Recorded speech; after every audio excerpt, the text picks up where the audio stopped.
Maybe this guy will have some new ones? Do you have to use it? Yes, you do. So the only new one was... What about that other yellow one? Yeah. Okay, strength. Alright. Ta-da! Seems like just having them should be enough. Yeah.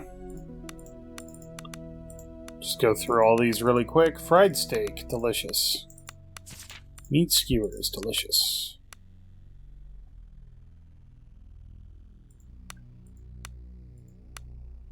Alright. There we go. These are the ones that we want, but we don't have any grave root, god damn it.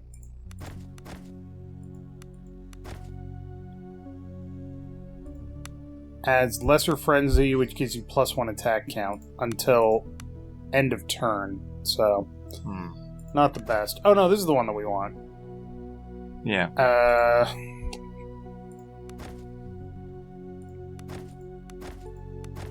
4, 5. Good. Alright. Welcome back to Character Select. Dave and Kylen back for more Skald against the Black Priory, where we are in a village of very happy people. Shiny happy people talking. A pot-bellied man hums to himself as he pours a clear golden liquid from glass to glass, swirling it around and then tasting it. He thoughtfully sloshes it around in his mouth a few times and then spits it into a bucket. Then he tastes it. He tastes it and tastes it and tastes it. Taste funny. Oh, I know. This cider's my best batch yet. He looks at you with a roguish smile. Only problem is my wife gets a bit on the sour side if I come home red-cheeked after tasting the wares all day. I see. Man chuckles and offers his hand. I'm Ari. I run the local brewery. I'll wager you'll not find finer cider in here in all of the Northern Empire, and certainly not in the Outer Isles. Here, have a try. Harry offers a glass of the golden cider. Sure. The beverage is cool, sweet, and sparkly. Truly is some of the best cider you've ever had. Good, yes. Harry nods in eager anticipation as you drink. Let me. Cat greedily grabs the cup from you, drinks deeply, and then belches in a way that is decidedly unladylike. Magi's ball. Is there any more? Her eyes are wide with excitement. It's indeed excellent. Do you mind if I ask some questions? Yes? What's your secret to making the cider so good? I remember one of them Imperial surveyors called it microclimate. At least that's what I think he said. Means that the area around Fergal is real mild and soft on the fruit trees compared to the rest of the Outer Isles. Go on. And then, since we're so far north, everything takes a long time to grow and ripen, and that's what causes the fruits to be so sweet. Gives you an impish smile. There's that, and then there's the family secrets, of course. My family has been doing this for a long, long time. I see. I had some more questions. Yes? The Baroness told me to ask you if you needed help. Did she now? Aye, she's ordered the beverages for the carnival for me. Whatever, doesn't matter. He leans in and lowers his voice. By the barrel load. Let me tell you, it'll be a night to remember. Good for business as well. She's paid me out the nose. So, what's the hold-up? I don't really have a good excuse. Barrels are lined up and almost ready to go, but there's just been so much to do around the farm, and I sort of forgot. A hint of despair flashes across his jovial face. Do you ever wonder what's the use? Like, it's all dust on black winds in the end. Oof. Like, anything... Once a week, my guy. Jesus. Like, near constantly? Yeah. Anything I can do to help you? Yes. I suppose there is, actually. The cloud of despair seems to lift, and at once the man's lighthearted demeanor returns. Tell you what. Moles have been tearing up my orchard real bad. They gnaw at the roots and wreak havoc on the trees. They've stood for hundreds of years, you know, and losing even a single one is a disaster. You would not me to go mole hunting. You offered to help, didn't you? If you could deal with the mole problem, I could devote my full attention to getting the cider delivered at the Baron's villa. My orchard is just north of here. Counted at least 3 burrows, but they can be hard to spot, so make sure you search properly. When you find them, dig those little bastards out and return to me once you're done. I'll see what I can do. Ari hands you a shovel and slaps you on the back. You can't help but feel that a bit of spring has returned to his step. Alright. What in God's name is going on here? It's very confusing. But we're gonna do this because I want to make sure it's daytime when we go hunting for shit. Yeah. How about we have some delicious eggs and bacon. Not that. And then one of those. And then a ration just for good times. Fletched an arrow, found a ration. It's 48 XP, 2 rations, 42 XP. Nice. Good deal. And Oh, that's where those level ups came from. Yep. Out of the way, chicken. Just fucking wandering around like assholes. Spotted something. I spotted something. Aha! A molehill. You come across a freshly dug hole in the ground. Dig out the burrow. You dig the shovel into the soft soil and easily collapse the burrow. After a few strokes, however, the shovel head comes up coated in dark blood. You root through the soil and, to your disgust, find numerous small, hairless blobs of flesh that have been hacked to death by the shovel's action. You can't properly identify the strange things, nor do you want to, and quickly cover up the gruesome scene with dirt before moving along. Okay. It's unusual. Take out the burrow. More carefully this time, you set to work collapsing the second tunnel. The work progresses nicely until suddenly the earth shifts slightly as if something is moving underneath. Whatever it is, it grabs onto the shovel blade and tugs violently at it. You yank back with all your might and manage to free the shovel from whatever lurks under the dirt. Swinging wildly, you pummel the ground and walk away, hoping you've seen the last of whatever lurks underneath the orchard. Okay. Come across a freshly dug hole in the ground. Uh-huh. Arriving at the third hole, you feel an unease grow in your stomach. Carefully, you bend down and try to peer into the small, dark burrow. To your horror, something glances back. A pair of eyes that appear far too intelligent than an animal that has any right to be.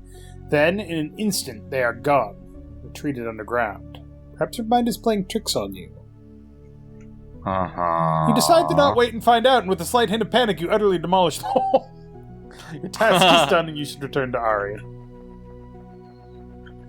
Oh. I'm just gonna go ahead and say, you guys got mole problems, like mole problems. I've cleared out the moles. About your task, I've cleared out the mole. I've cleared out the moles. Ha! By strange moons, you did it. I can't tell you how good it is to see my trees all nice and secure. I'm not much to give you, but I think I can spare some coins and a few bottles of cider that fell off the wagon. Harry winks at you and throws you a small sack of coins. Barrels of cider are loaded onto carts, and you watch as the brewer and his helpers set off for the Barnow's Villa. No doubt the drink will flow soon enough. Oh man, I really would have been happy to give their script a once-over. I know, right? It's like, I want to make a... I spotted something? Down there in the barn, yeah, down there. Ah. That. Yeah, alright. Oh! Cure disease! Yay!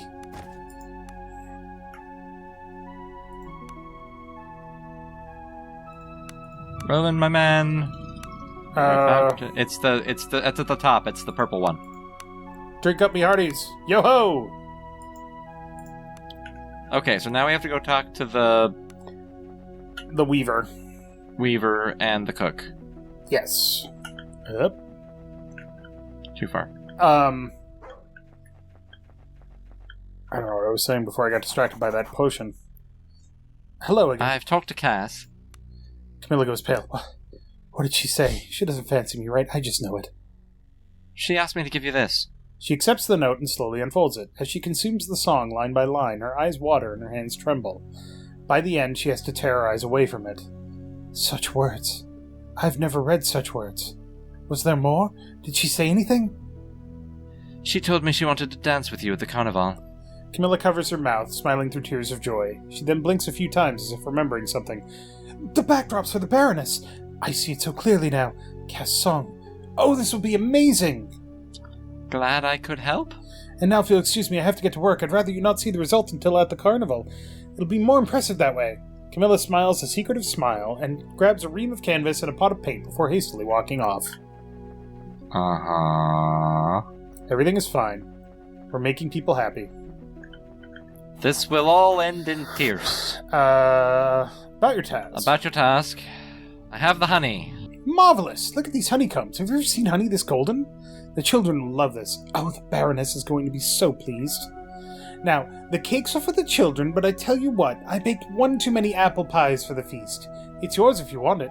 Clara winks at you and hands you a fresh apple pie. Now, off you go. I already ate, but I'll keep this for later. Oh. Put on a windowsill if I ever need to attract any hobos. Drina hits level 13. Shake the earth.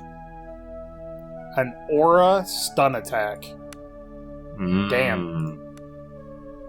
We could also learn Spirit Magic 2, or we could keep going towards Body Magic Master, which would get her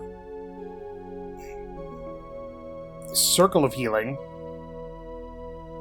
Greater Lay on Hands, Greater Regeneration, and Corporeal Restoration. Oh, that's the one we want. Yeah.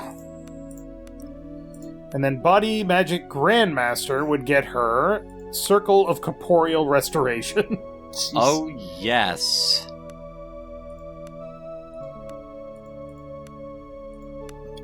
So we want Corporeal Restoration. Corporeal Restoration. And...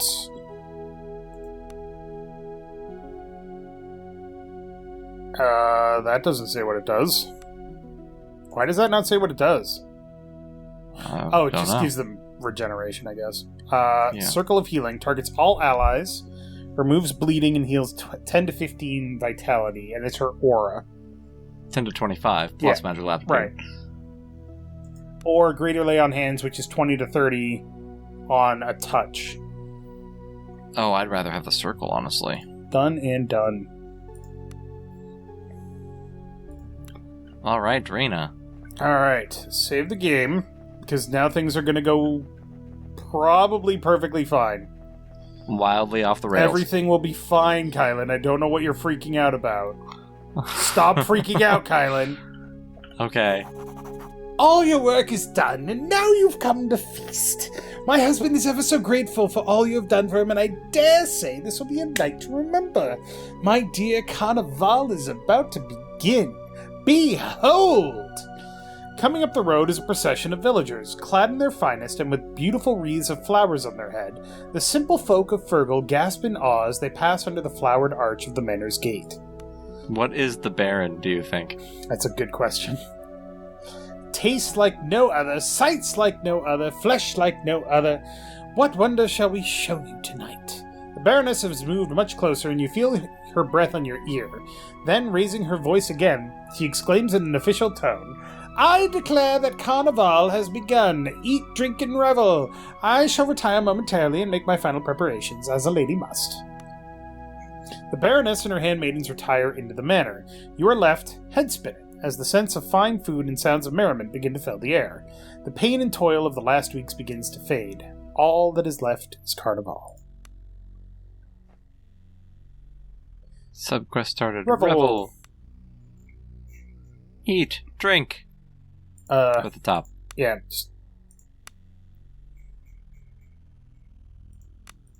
You must partake in all the wonders. Try the drink, sample the food, give in to the music. Oh my god. Do we have to? Apparently. The table overflows with the treats from Clara's kitchen. Your mouth waters as you stand momentarily paralyzed by the abundance of choice. The urge to partake is almost primal. Then you see it. A sublime piece of stuffed pastry. Lying there alone, a vibrant platonic ideal almost beckoning you. Gingerly you pick it up. It's feather light. Oh my god. Wolf it down. Biting into the pastry, its perfect crust yields up the soft crumb flesh with a satisfying crunch. The jam-filled interior bursts in your mouth. Apples, sugar, cinnamon, a touch of lemon. Ecstasy. This is the best stuffed pastry you've ever had. What the fuck is going on? Everything's fine. I don't know what the problem is. Drink from the barrels, obviously. I can't talk to any of these people. The song and laughter echoing through the courtyard is a testament to the quality of Ari's cider. You eagerly grab a mug. And drink it alone? The rich flavor of the cider leaves you red-cheeked and lightheaded. You can't help but laugh, loud and uninhibited. You laugh because there is no evil in the world, or because there is so much of it, and yet here you stand. Embla got a level up, by the way. Oh, dang it. The music filling the air is raw and primal. Its beat is the pulse of something vast waiting to be born, the piper at the gates of dawn. It drives you, carries you. A howl builds up inside. You give into it. Dance like no one's watching. You sway and leap and swirl to the mesmerizing beat. For a moment, you are one with something. With everything or nothing, there really isn't a difference. Stars wheel overhead, and by the time the trance ends, it takes a moment for you to remember where or even when you are. Resplendently attired, and with her handmaidens in tow, the Baroness emerges from the manor. The music dies down. Beloved guests, the second act is upon us. My beloved husband asks that you take your places in front of the stage. The time has come for the evening's surprise. And for all our rosy-cheeked little crumplins, there is a special surprise. My lovely ladies and I have prepared a scavenger hunt. There will be whimsy and prizes and sweets. The children clap their pudgy hands as they squeal with joy. Is there one among you with the courage to brave the manor and find the treasure within? Come one, come all. The children stream past the Baroness into the manor while the adults begin to file towards the row of benches placed in front of the stage. It is time for you to take your place. Okay. Increased attunement will give her more attunement. Arcane Rush. First time she loses all of her stamina, she gets a bunch of magic. That's what we're building toward. Alright. Okay. We have to go over to the benches on the left. Let me in, I want a scavenger hunt. They've already taken the children, it's too late. The simple folk of Fergal take their place in silence. A sense of reverence appears to have fallen over them. You scan the rows for an empty seat. Who would you like to sit with? I mean, it seems to me that he would probably sit with Embla. Embla sits deep in thought. It would appear all the night's revelries were not enough to lighten the burden she carries. As you sit down, she looks up at you and blinks as if waking from a dream. Selrin, I'm sorry I was lost in thought. Let's all speak of such things for now. Come, let us watch the play. Look around. For the first time, you notice the backdrops. Camilla's hauntingly vibrant scene looks at once familiar, yet subtly alien. For a moment, the cloud waves seem to break upon the shore as twin suns set. Embla gasps next to you, no doubt in awe of the artwork's vivid nature. Watch the play? A man dressed in the colorful garb of a traveling theater performer walks onto the stage, and the crowd falls utterly silent. Greetings! His voice is high-pitched and overly dramatic, yet oddly captivating. On foreign shores we set our play, where setting suns cast shadows long, o'er streets no longer touched by day, and halls forgotten but in song. Strange is the night where black stars rise, with flapping of the tattered wings, and strange moons circle through the skies, chased by black and faceless things. Oh, those are pretty good Shakespearean, what do they call them? Iambic pentameters? Couplets? Yes, thank Couplets. Right? Yep. Yeah. An edifice where kings once sat, where maidens pale did once cavort. The charnel house that time begat, a stranger has arrived at court. Ooh, awesome. Good work, guys. Those are hard to do. The strange little man bows deeply and walks off stage. For a long moment, all is quiet, yet the crowd sits frozen with anticipation. Then a sharp gasp from one of the onlookers. You crane your neck, trying to get a better view, but there's nothing there. Or, you see it. A roved and gloved hand dramatically extends onto the stage from between two of the backdrop panels. Slowly, he emerges, a tall figure, gliding more than walking with elegant, almost dance-like motions. "The Baron! It must be!" whispers one of the audience. "Look!" whispers another. "He wears a mask!" The figure glides onto the center of the stage. Like some strange pantomime, he begins to wordlessly orate with dramatic, exaggerated gestures. Or was it wordless? Weren't there words hidden in the silence? Terrible words. Hints of secrets no mortal mind was meant to hold. Wait, is this the King in Yellow? That would be funny. The unspoken words seep into your mind like a poison. You wince. "Please," someone pleads, "the time has come for you to unmask." The words sound strange, like an echo older than time, doomed to repeat for all eternity. Slowly, the Baron turns his masked face towards the speaker. The words that follow are the only ones you could later recall. I wear no mask. Inhuman howls of terror mix with the gibbering laughter of the insane. Teeth shatter in clenched jaws, and eyes are torn from sockets. Hair pulled out in great clumps, and loved ones claw each other to death. He exists now only as the afterimage of an eclipse, and then he is gone. Nowhere and everywhere. This is absolutely incredible. Like a tide of gnawing eyeless things, madness overwhelms you. You sink to your knees, clawing at your skull in a vain attempt to dislodge the terrible words that have taken place there. Then, like a ray of light, something cuts through the morass. A hand on your shoulder. You turn and see Embla. You get up. The only way out is through. Yeah, that's the King in Yellow. Nice. The whole idea of a play that, if it's ever performed, drives everybody insane. And it's a Haster thing. Move you there. Drina move up. Selwyn move up. And Roland gets some fucking murder on. Don't forget Cat. Oh, right, and Cat. Let's have you swap with... Damn it.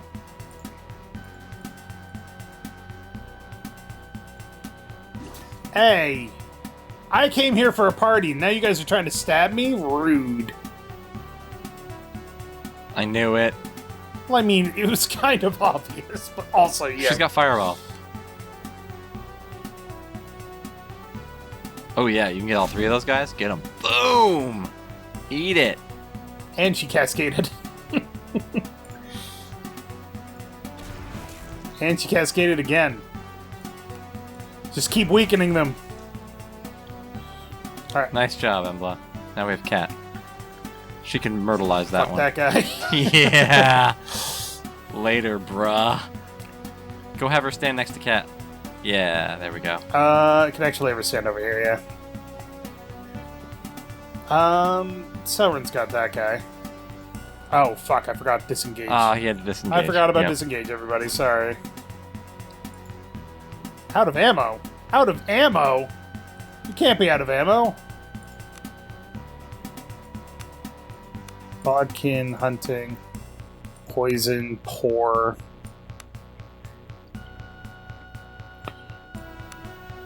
Yeah, dang it. We don't need these poor arrows, they suck.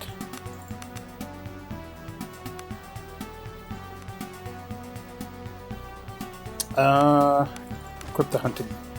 Okay. Not what I wanted to do, but that's where we are.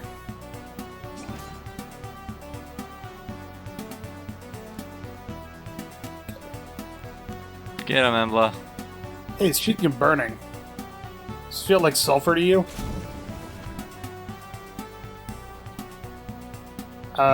She can use...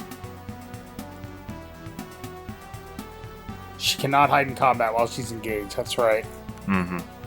That's okay. That's not okay. There is no eye in teen. However, there are 6 eyes, and fuck it, I don't care how big the room is, I cast Fireball. I didn't ask how big the fireball or the room was, I said I cast Fireball.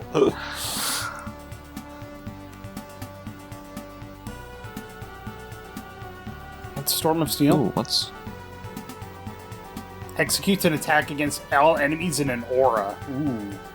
We gotta get that. Hell yeah, inspired. Oh, that guy's panicking. Nice. 20 piercing damage? Holy shit. Yeah, those guys are hitting hard. Well, you don't need to breathe.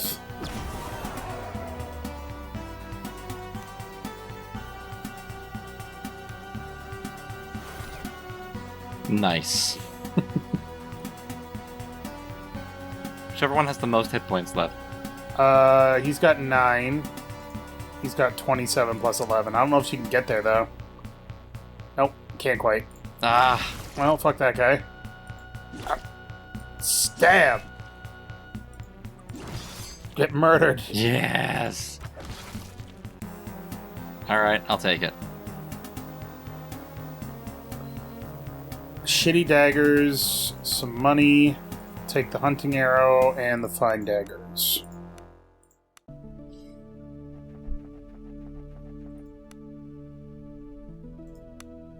Alright, let's... Gonna have to go inside and kill whatever the Baron is. What the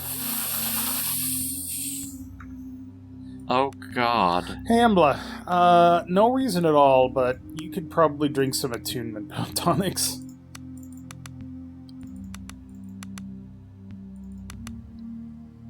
And Roland, drink some of this sweet booze. Drina, drink some of the sweet booze. Thank you. The scene before you is one of utter insanity. The Baroness presides over it with a look of exhausted contentment on her face. I'm so glad to see you here. The great work is nearly done, and I couldn't have done it without you. It's only fitting you should be here at the finale. She produces a long dagger from her sleeve. Put down the dagger. Beyond hope and reason, you see the children are still alive, albeit paralyzed in some kind of trance. The Baroness begins laughing, but the sound morphs into a wailing cry of sorrow and laughter. No! They are mine now! Why shouldn't I have one as well? Every fucking cow with a, I'm not saying that word, in the village can squeeze out one, so why can't I? She screams and lunges for the nearest child. Oh my God. Embla, stick there. Ivan, stick there. Drina, move. Actually, Cat, move here. Drina, move there. So we got the Major Domo. He's got 107 points. She's not necessarily as strong, but she is a wizard. Mm-hmm. And then the handmaids are apparently really good assassins. That's kind of scary. And the handmaids go first. Great. Ow! Ow! Ow! Ow! Holy shit! That was a brutal opener.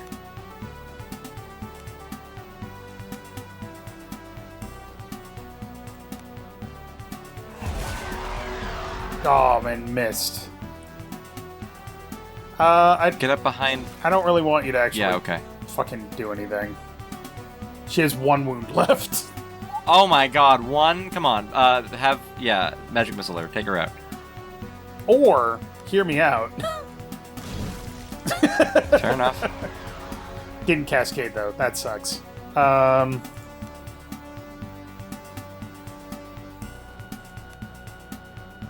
Sublime damage, pestilence. Oh, you could Circle of Healing. What the fuck is that aura? Holy shit. That's amazing. I think we boosted her Yeah. aura. It didn't do it. I think we did. It didn't do a ton, but... What's 3? Oh, he's got a cooldown of 3. Okay.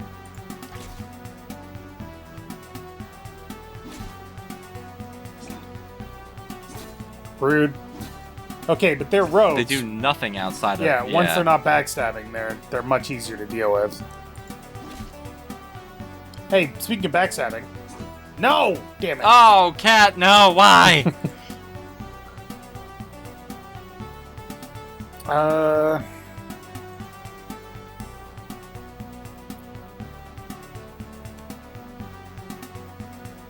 That one's the line.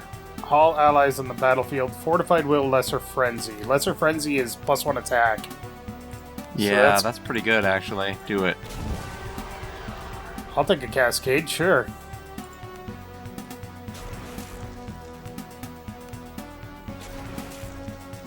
Oh god, Roland is down. Oh, Roland is down. What the hell? Shit. Oh, he's an officer. That's why.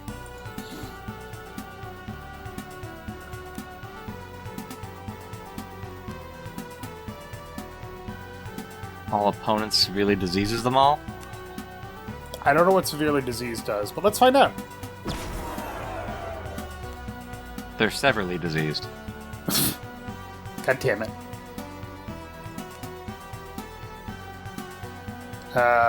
Nope. Cancel that. Hammer of Light.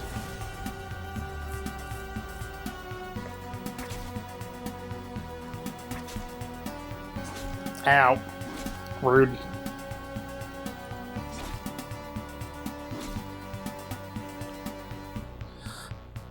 Don't fail me now, cat. There we go. Thank you. Oh, and she still has movement. Nice. She's got a second attack.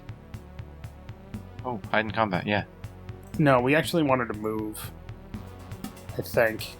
Alright, this guy is kind of an asshole.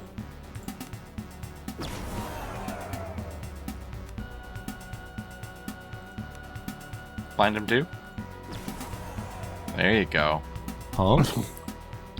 What? Hey, it's What? ruined his turn. Yeah, it did.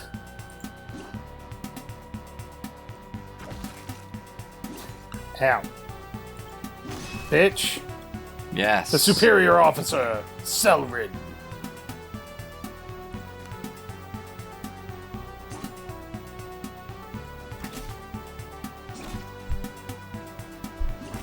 Yep, and then... No! Boom!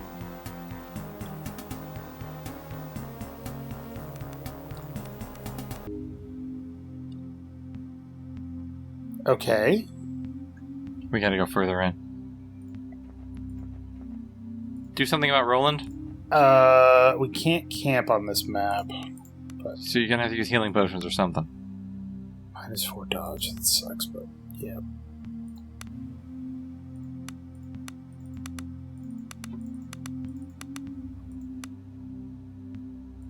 And there's nothing that restores vitality, really. Yeah.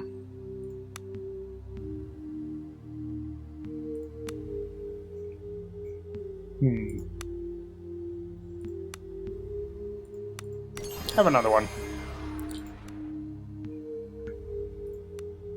Oh, and